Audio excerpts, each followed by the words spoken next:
सभी को नमस्कार। आज की जो हमारी वीडियो है वो 11th क्लास के बच्चों के लिए है। उनका अभी मिड टर्म का पेपर हुआ था, तो काफ़ी बच्चे जानना चाहते हैं कि सर मिड टर्म के पेपर के क्या सॉल्यूशन है। तो आज की वीडियो में हम उन्हीं पे बात करने वाले हैं, मिड टर्म का क्या सॉल्यूशन रहने वाला है।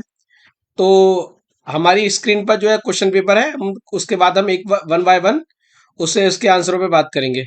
बेटा, हमारा जो क्वेश्चन पेपर था वो 80 नंबर का था और 3 घंटे का था उसमें।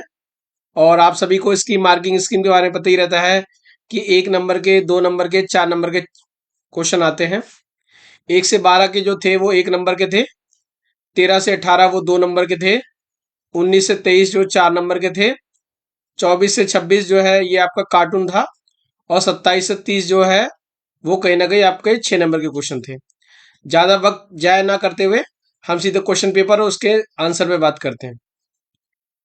बच्चों, पहला क्वेश्चन था कि संविधान स्पष्ट करता है किसके पास निर्णय लेने की शक्ति है, कौन सा राजनीतिक दल जीतेगा, कौन सी रियासत देश पर शासन करेगी, किस पार्टी का नेता राष्ट्रपति बनेगा। देखिए, हमारे आपको पता ही है पहले चैप्टर से है कि कौन जो है निर्णय लेगा। संविधान ये तय करता है कि निर्णय लेने की शक्ति किसके प्रकाश है पास है। बेटा, क्वेश्चन नंबर 2 था, विभिन्न देशों के संविधान में दिए गए प्रावधानों का सही से मिलान कीजिए। कानून निर्माण की विधि कहां से ली गई है? ब्रिटिश शासन से ली गई है। मौलिक अधिकार कहां से लिए गए हैं? अमेरिका से लिए गए हैं। संघात्मक शासन कहां से लिया गया है? कनाडा से लिया गया है।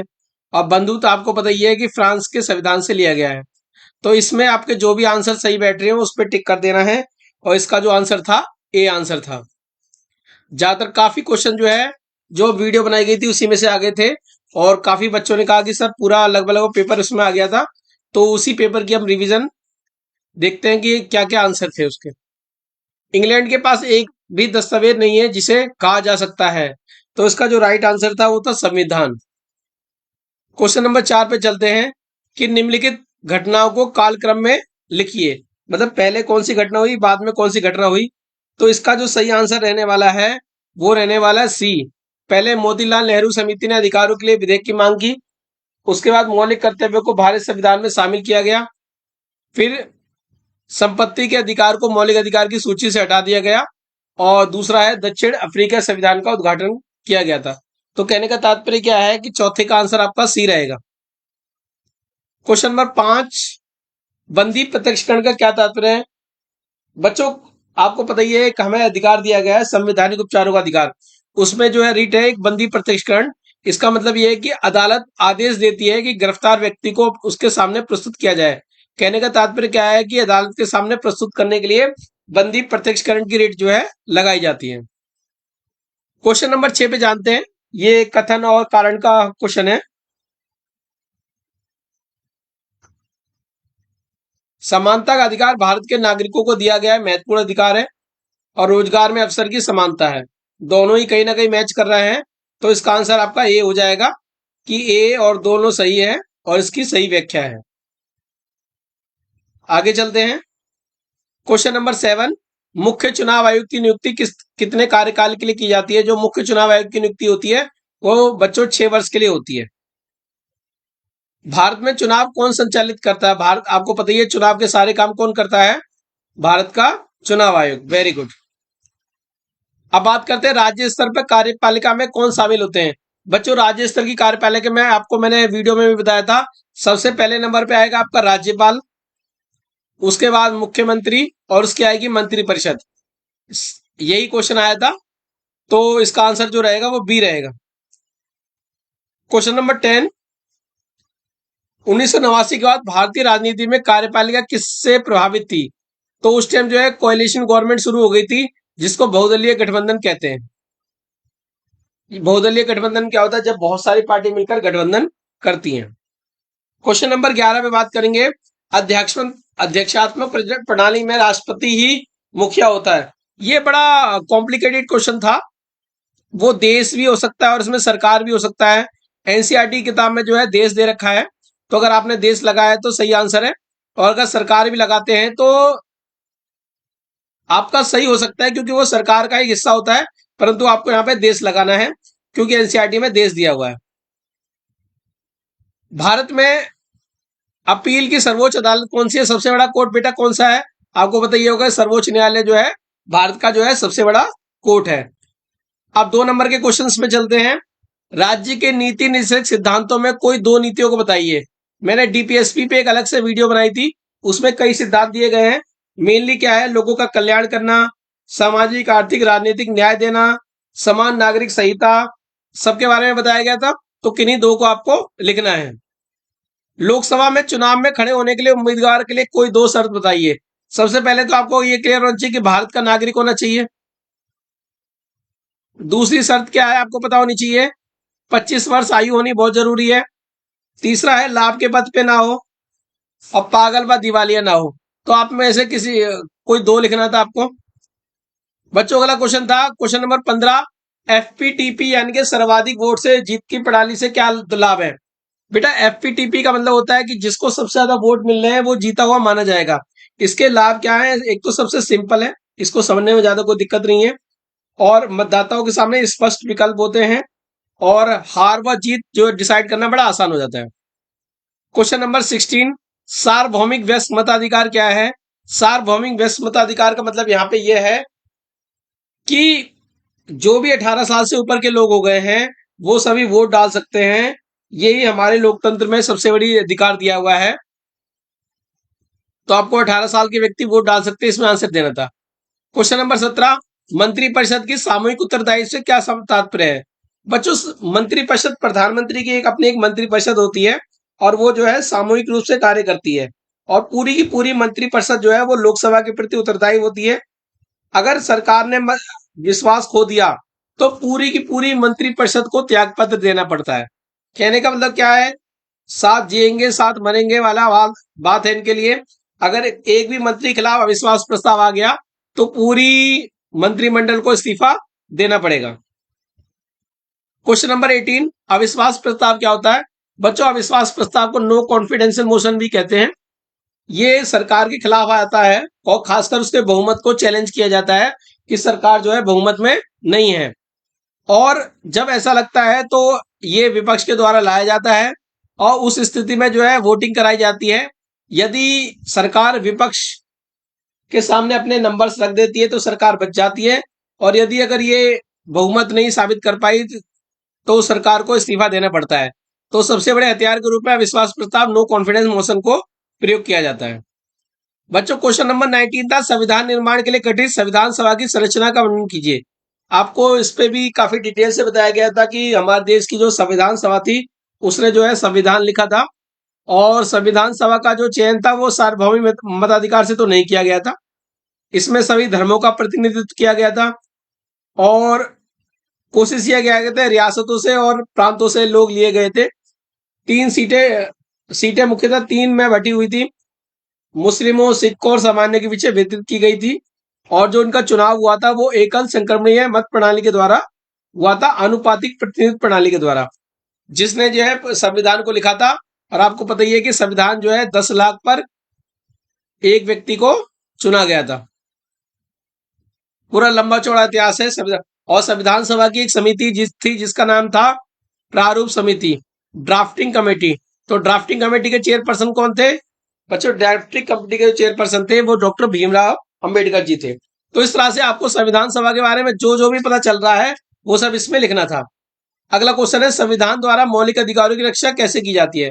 बच्चों हमारा जो संविधान होता है वो हमारे मौलिक अधिकारों की रक्षा करता है। आपको सबसे पहले तो आपको पता ही है कि संविधान हमें गारंटी देता है मौलिक अधिकारों की रक्षा के लिए, और इसके लिए क्या प्रावधान सुनिश्चित किया गया है। एक तो यही किया गया है कि हमारे को जुडिशरी प्रदान की गई है जो कि मौलिक अधिकारों की रक्षा करती है, और साथ साथ आप कोर्ट में जा सकते हैं अपने मौलिक अधिकारों की रक्षा के लिए। साथ साथ सरकार भी सुनिश्चित करती है कि लोगों के मौलिक अधिकारों का उल्लंघन ना हो। कहने का तात्पर्य क्या है, एक सिस्टम बनाया गया है कि अगर आपके मौलिक अधिकारों का उल्लंघन होता है तो आप आर्टिकल 32 के तहत सुप्रीम कोर्ट में जा सकते हैं, आर्टिकल 226 के तहत हाई कोर्ट में जा सकते हैं। तो इस तरह संविधान जो है मौलिक अधिकारों की रक्षा करता है। भारत में स्वतंत्र और निष्पक्ष चुनाव सुनिश्चित करने के लिए चुनाव आयोग के क्या मापदंड है। बच्चों भारत में एक संस्था है जो चुनाव कराती है, उसका नाम है चुनाव आयोग। भारतीय संविधान में जो है चुनाव आयोग को भी बहुत अच्छी स्वतंत्रताएं दी हुई हैं। स्वतंत्र है वो, किसी बिना दबाव के काम करता है, और जो उसका मेन व्यक्ति है, मुख्य चुनाव आयुक्त होते हैं, उसको भी कई सारी फैसिलिटी दी हुई है। उनके एक निश्चित कार्यकाल, अच्छी सैलरी और उनको जो फ्री काम करने का तरीका है बिना दबाव के, उसके लिए जो है एक ऐसी व्यवस्था बनाई गई है जिसके द्वारा जो है स्वतंत्र और निष्पक्ष चुनाव कराए जा सकते हैं। बेटा, स्वतंत्र और निष्पक्ष चुनाव के लिए सिंपल सा तरीका ये होता है कि सारे ऐसे काम किए जाएं जिसके द्वारा जो है इलेक्शन में कोई धांधली ना हो, कोई परेशानी ना हो, कोई समस्या ना हो, रुकावट ना हो। चाहे आपको जो है सांप्रदायिक लोगों को अरेस्ट करना पड़े, चाहे किसी पे एफआईआर करनी पड़े आचार संहिता के उल्लंघन पे। कहने का तात्पर्य क्या है कि वो सारे काम करने होंगे जिसके द्वारा स्वतंत्र और निष्पक्ष चुनाव कराए जा सकते हैं। फिर हम बात करते हैं समानुपातिक प्रतिनिधित्व प्रणाली और सर्वाधिक वोट से जीत प्रणाली के बीच अंतर क्या है। यानी कि एफपीटीपी और ये जो है प्रोपोर्शनल रिप्रेजेंटेशन की हम बात करेंगे। सबसे पहले हम प्रोपोर्शनल रिप्रेजेंटेशन यानी कि समानुपातिक प्रतिनिधित्व प्रणाली की बात करेंगे। सबसे पहली बात तो देश को छोटी छोटी इकाइयों में बांट दिया जाता है और पूरे देश, जब एक निर्वाचन क्षेत्र बन जाता है तो उसको एक पूरे निर्वाचन क्षेत्र मान लिया जाता है। और इसमें क्या होता है कि कई प्रतिनिधि चुने जाते हैं। एफपीटीपी में क्या होता है कि एक प्रतिनिधि एक जगह से चुना जाता है, यहाँ पे कई प्रतिनिधि चुने जाते हैं। इसको छोटे की जगह आप ये मान के चलो पूरे एक क्षेत्र को बड़ा क्षेत्र होता है और उसी को एक निर्वाचन क्षेत्र मान लिया जाता है। जो छोटा क्षेत्र होगा वो आपका एफपीटीपी में आएगा। कई प्रतिनिधि चुने जाएंगे और इसमें जो वोट होते हैं ना बच्चों, वो वोट जो है ना पार्टी को जाते हैं, इस बात को ध्यान रखना। सबसे पहली चीज क्या करा, एक तो इसका बड़ा क्षेत्र हो गया और इसको हमने निर्वाचन क्षेत्र मान लिया। और उसके बाद जो है इसमें कई प्रतिनिधि चुने जाएंगे, फिर वोट जो है पार्टी को जाएगा और जितने पार्टी को वोट पड़े हैं उसके हिसाब से उनको सीटें प्रदान कर दी जाएंगी। ये जो है इजराइल और नीदरलैंड में पाई जाती है। आपको इनमें से कोई मेन मेन पॉइंट लिखने थे। आप दूसरी बात करते हैं एफपीटीपी की। एफपीटीपी में क्या होता है कि देश की को छोटी इकाइयों में बांट लेते हैं, वहां पे पूरा हो जाता है, यहाँ पे छोटी इकाइयों में बांटते हैं। हर निर्वाचन क्षेत्र से एक प्रतिनिधि चुना जाता है। जैसे आपने दिल्ली में देखा होगा 70 विधानसभा क्षेत्र हैं, तो हर एक एरिया से एक एक प्रतिनिधि चुना जाता है। मतदाता प्रत्याशी को वोट देते हैं जो चुनाव में खड़ा होता है और जिसको जैसे वोट मिले हैं उसके हिसाब से उसकी सीटें मिल जाती हैं। यानी कि जिस सीट पे सबसे ज्यादा उम्मीदवार जीते, सबसे ज्यादा वोट मिले, उनको वो जीत घोषित कर दी जाएगी। यूनाइटेड किंगडम और भारत में जो है एफपीटीपी होती है। ठीक है बेटा। फिर हम बात करेंगे संसद द्वारा कानून निर्माण की प्रक्रिया को समझाइए। ये इंपोर्टेंट क्वेश्चन में भी आपको मैंने बताया था कि पहले तो सबसे पहले क्या होता है, जनता की इच्छा होती है।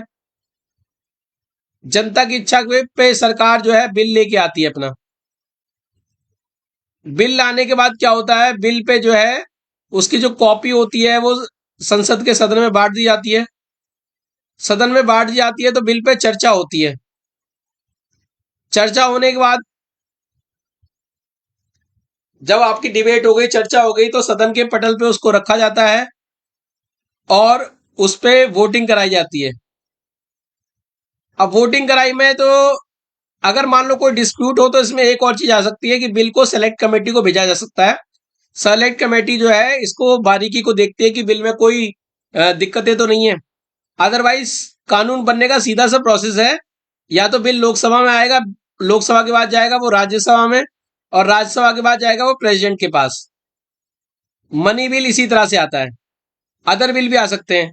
दूसरा तरीका है कि वो राज्यसभा में पहले जाएगा, फिर वो लोकसभा में जाएगा, और तीसरा वो राष्ट्रपति के पास जाएगा। अगर किसी चीज को लोकसभा पास कर देती है तो उसको राज्यसभा में जाएगा। अगर राज्यसभा ने कोई संशोधन निकाले हैं तो उसे दोबारा लोकसभा में पास करना पड़ेगा। अगर दोनों सदन सहमत हो जाते हैं तो वो राष्ट्रपति के पास भेजा जाता है। कभी कभी क्या लगता है कि डिस्प्यूट होता है तो जॉइंट सेशन भी बुला लिया जाता है। राष्ट्रपति के पास दो पावर है, या तो वो उसको एक्सेप्ट करता है या रिजेक्ट करता है। रिजेक्ट का मतलब ये है कि वो वापस भेज सकता है। जब वो वापस भेजता है और सरकार उसको वापस कर देती है तो उसके पास एक पावर होती है जिसको हम पॉकेट वीटो कहते हैं। यानी कि बिल को वो अपने पास अनिश्चितकालीन समय तक के लिए रख सकता है। तो कानून निर्माण की प्रक्रिया का सिंपल सा तरीका है, जनता की इच्छा होती है, जनता की इच्छा पे बिल लाते हैं, बिल जो है सरकार का मंत्री लेके आएगा, या तो वो लोकसभा में आएगा फिर या फिर राज्यसभा में आएगा। लोकसभा में आ गया तो वो राज्यसभा में जाएगा, राज्यसभा के बाद राष्ट्रपति के पास जाएगा। अगर वो राज्यसभा में आया तो फिर वो लोकसभा में जाएगा, फिर राष्ट्रपति के पास जाएगा। और जैसे ही बिल पे साइन हो जाते हैं तो बिल जो है कानून बन जाता है। अगला था लोकसभा राज्यसभा से किस प्रकार अधिक शक्तिशाली है। देखिए, संसद के दोनों सदनों में लोकसभा और राज्यसभा में कुछ अंतर है, और लोकसभा को कई मामलों में जो है ताकतवर भी दिखाया गया है। सबसे पहली बात तो आपको पता ही है, लोकसभा की सबसे बड़ी पावर क्या है। लोकसभा की जो सबसे बड़ी पावर ये है, एक तो प्रतिनिधि सदन कहा जाता है। दूसरी बात, मनी बिल जो होते हैं वो कहाँ पे आते हैं, लोकसभा के अंतर्गत आते हैं। और आपको पता ही है कि मनी बिल राज्यसभा ज्यादा से ज्यादा 14 दिन तक अपने पास रख सकती है, यानी कि लोकसभा के ऊपर कहीं ना कहीं बहुत ज्यादा पावर होती है, ताकत होती है। कहने का तात्पर्य क्या है कि लोकसभा राज्यसभा की तुलना में ज्यादा फैसले ले सकती है। लोकसभा राज्यसभा की तुलना में बिल के मामले में ज्यादा पावर रखती है, और ज्यादातर जो है लोकसभा में चूंकि बहुमत दल का नेता सरकार होती है तो उसी की ज्यादा चलती है, और राज्यसभा को ज्यादातर जो है लोकसभा के बनाए हुए कानूनों को लागू भी हो जाते हैं, और सारी जो नीतियां होती है वो मेनली लोकसभा से तैयार होती है। कहने का मतलब क्या है कि लोकसभा को राज्यसभा से ज्यादा पावर है। और आपको पता ही है, 14 दिन तक मनी बिल रख सकती है राज्यसभा, 14 दिन तक अगर उसने कुछ नहीं बताया तो वो ऑटोमेटिक पास भी माना जाएगा। क्वेश्चन नंबर 23, सर्वोच्च न्यायालय के मुख्य क्षेत्राधिकार क्या है। बेटा आपको पता ही है, सर्वोच्च न्यायालय देश का सबसे बड़ा कोर्ट होता है, और ये जो है संविधान के तहत सीमाओं के भीतर ही कार्य करता है। इससे कुछ क्षेत्राधिकार है। सबसे पहले तो प्रारंभिक क्षेत्राधिकार, मैंने इस पे एक वीडियो भी बनाई थी और आप सभी ने देखा था और काफी पसंद करी थी लोगों ने। प्रारंभिक क्षेत्र का अधिकार का मतलब होता है कौन से फैसले डायरेक्ट सुप्रीम कोर्ट में जा सकते हैं। जैसे केंद्र सरकार और केंद्र सरकार के बीच में विवाद हो, केंद्र और राज्य के बीच में, राज्य और राज्य के बीच में विवाद हो, तो तो ये जो है सीधे सुप्रीम कोर्ट में जा सकते हैं। उसके साथ साथ अपीलीय अधिकार भी होती है। अगर आप हाई कोर्ट से संतुष्ट नहीं हो तो आप सुप्रीम कोर्ट में जा सकते हैं। इसके साथ साथ जो है सलाहकारी, राष्ट्रपति को सलाह देने का काम भी जो है सर्वोच्च न्यायालय करता है। और सबसे मेन काम जो है मौलिक अधिकारों की रक्षा करता है।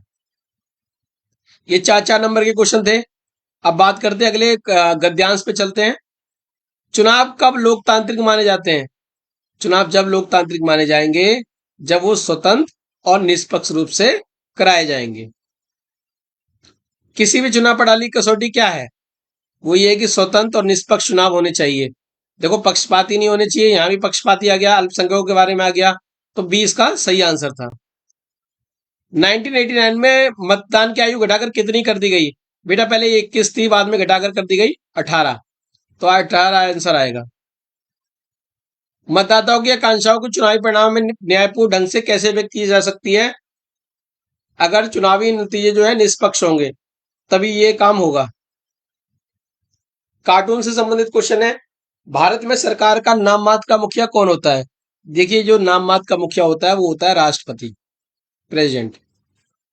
उसकी शक्ति कौन करता है, प्रधानमंत्री प्रयोग करता है। मंत्रिपरिषद का नेतृत्व कौन कर रहा है। मंत्रिपरिषद का नेतृत्व जो है प्रधानमंत्री कर रहा है, और ये हमारे जो प्रधानमंत्री हैं वो पंडित जवाहरलाल नेहरू जी हैं। संसदीय कार्यपालिका में प्रधानमंत्री किसे बनाया जाता है। बेटा इस बात को ध्यान रखो, संसदीय कार्यपालिका में जो प्रधानमंत्री बनाया जाता है वो बहुमत दल के नेता को बनाया जाता है। जो सांसद होते हैं वो मिलकर जो है प्रधानमंत्री को चुनते हैं, यानी कि वो तय करते हैं कि बहुमत दल का नेता कौन है, और उसी को ही देश का प्रधानमंत्री बनाया जाता है राष्ट्रपति के द्वारा। ये दृष्टिबाधित क्वेश्चन थे, तो इससे कोई लेना देना नहीं है। आगे चलते हैं। एक ये क्वेश्चन पूछा गया था कि उपयुक्त क्षेत्र में कौन से मौलिक अधिकार का उल्लंघन है, तो यह है शोषण के विरुद्ध अधिकार। शोषण के विरुद्ध अधिकार आपने पढ़ा ही होगा। विरुद्ध अधिकार, राइट अगेंस्ट एक्सप्लॉयटेशन, आर्टिकल 23-24। कितनी आयु तक के बच्चों को काम कराने पर मना है। हमारे संविधान ने कहा है कि 14 वर्ष के बच्चों को आप, उससे नीचे से बच्चों को काम नहीं करा सकते। उपयुक्त चित्र में दिखाए गए अधिकार के उल्लंघन में फलस्वरूप किस न्यायालय में आप रिट दायर कर सकते हो। बेटा तो इसमें हाई कोर्ट हो गया, सुप्रीम कोर्ट हो गया, दोनों में आप जो है मौलिक अधिकार को संबंध में रिट लगा सकते हैं। फिर बात करते हैं कि सुप्रीम शोषण के विरुद्ध अधिकार का क्या अर्थ है। शोषण के विरुद्ध अधिकार का तात्पर्य यह है कि आप मनुष्य का शोषण नहीं कर सकते, जबरदस्ती काम नहीं कर सकते, साथ साथ मानव की जो बिक्री है वो निषेध है, और कारखानों में बच्चों से काम नहीं करा सकते। यानी कि आर्टिकल 23-24 को आपको यहाँ पे एक्सप्लेन करना था। अब चलते बच्चों 6-6 नंबर की ओर क्वेश्चन। भारतीय संविधान का निर्माण कैसे हुआ? देखो ये रिपीट सा क्वेश्चन एक तरह से आ गया। भारतीय संविधान निर्माण के लिए आपको पता ही है, सबसे पहले एक संविधान सभा बैठी, ठीक है। संविधान सभा की बैठक पहली कब हुई? 9 दिसंबर 1946 को। प्रोटेम स्पीकर चुने गए सच्चिदानंद सिन्हा। उसके बाद बने डॉक्टर राजेंद्र प्रसाद। आपको वो भी बता देना, 10 लाख पे एक व्यक्ति को चुना गया। प्रारूप समिति के अध्यक्ष कौन थे? इसमें डॉक्टर भीमराव अंबेडकर जी के बारे में लिख दोगे, ठीक है। कहने का मतलब क्या है कि संविधान कितने दिन में बनकर तैयार हुआ? 2 साल 11 महीने 18 दिन में तैयार हुआ। कब तैयार हुआ? 26 नवंबर 1949 को।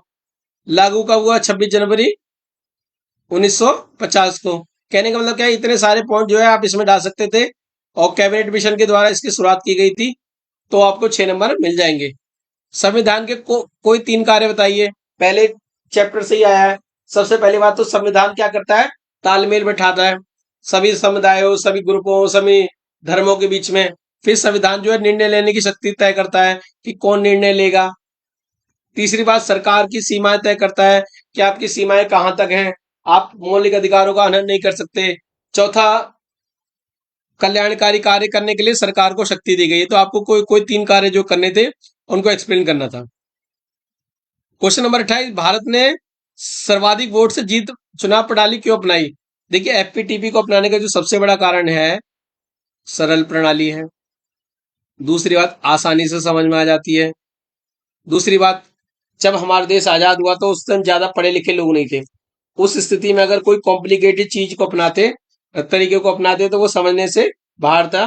तो उन्होंने कहा कि जो है हम संसदीय प्रणाली में एफपीटीपी को अपनाएंगे, और एफपीटीपी जितनी आसान है उसको समझना भी उतना आसान है, इसलिए हमने एफपीटीपी को बनाया। तो एफपीटी के जो फायदे हैं आपको सारे यहाँ पे फायदे लिख देने हैं। स्पष्ट आपको एक चॉइस दे देती है, सरल है, सिंपल है, और ज्यादा समझने की प्रॉब्लम नहीं आती इसमें। भारतीय चुनाव आयोग के 3 कार्य लिखने हैं। 6 कार्य के लिए आप मैंने आपको समझाए थे। सबसे पहले तो परिसीमन करता है। परिसीमन का मतलब ये होता है कि कौन सा क्षेत्र किस में आएगा, वो चुनाव आयोग के द्वारा किया जाता है। फिर पार्टियों को जो है मान्यता देने का काम जो है चुनाव आयोग करता है। चुनाव चिन्ह जो है वो यही चुनाव आयोग देता है। डिस्प्यूट जितने भी होंगे वो सारे चुनाव आयोग देखेगा, और पूरा प्रशासन इनके नियंत्रण में आ जाता है। तो कोई 3 को आपको इसमें एक्सप्लेन कर देना था। अब बात करते हैं क्वेश्चन नंबर 29 पे, स्थायी कार्यपालिका इनके परमानेंट एग्जीक्यूटिव क्या है? बच्चों आपको मैंने नौकरशाही के बारे में बताया था, वही क्वेश्चन यहाँ पे भी आ गया।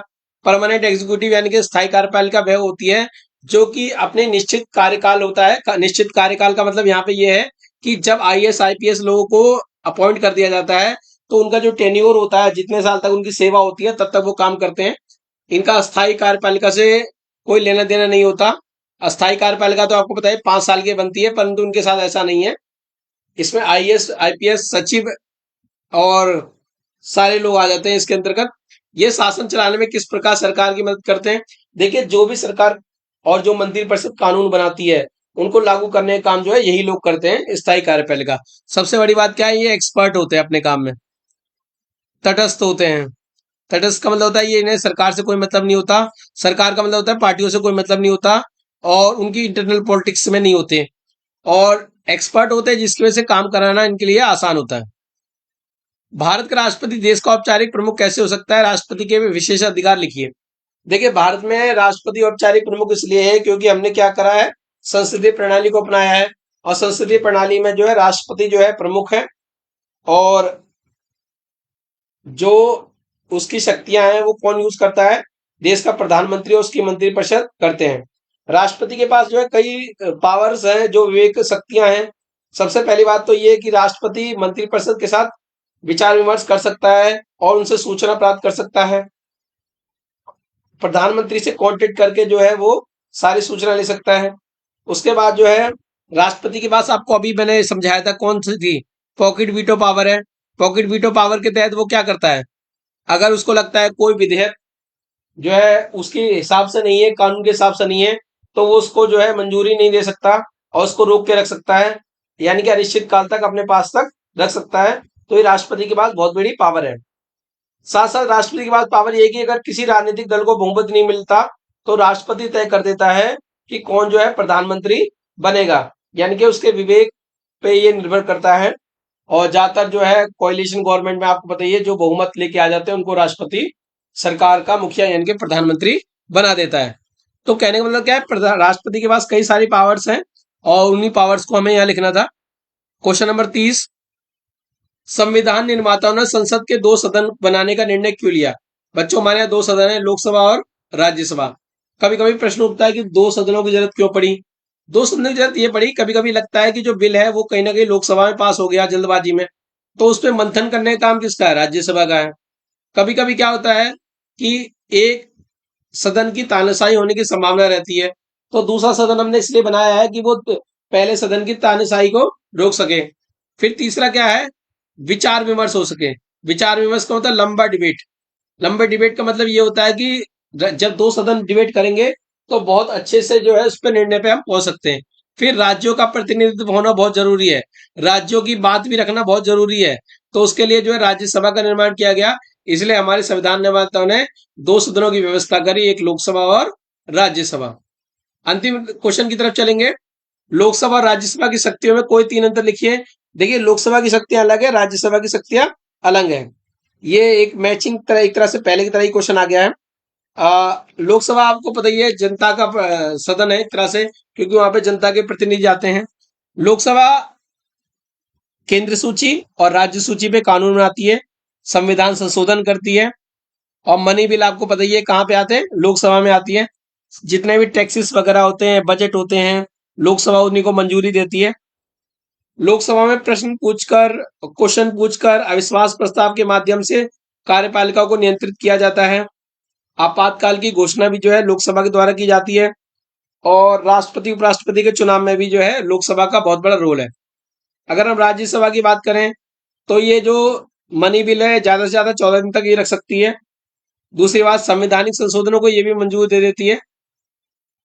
और जिस तरह से लोकसभा सरकार पर नियंत्रण रखती है, उसी तरह से राज्यसभा भी सरकार पर नियंत्रण रखती है।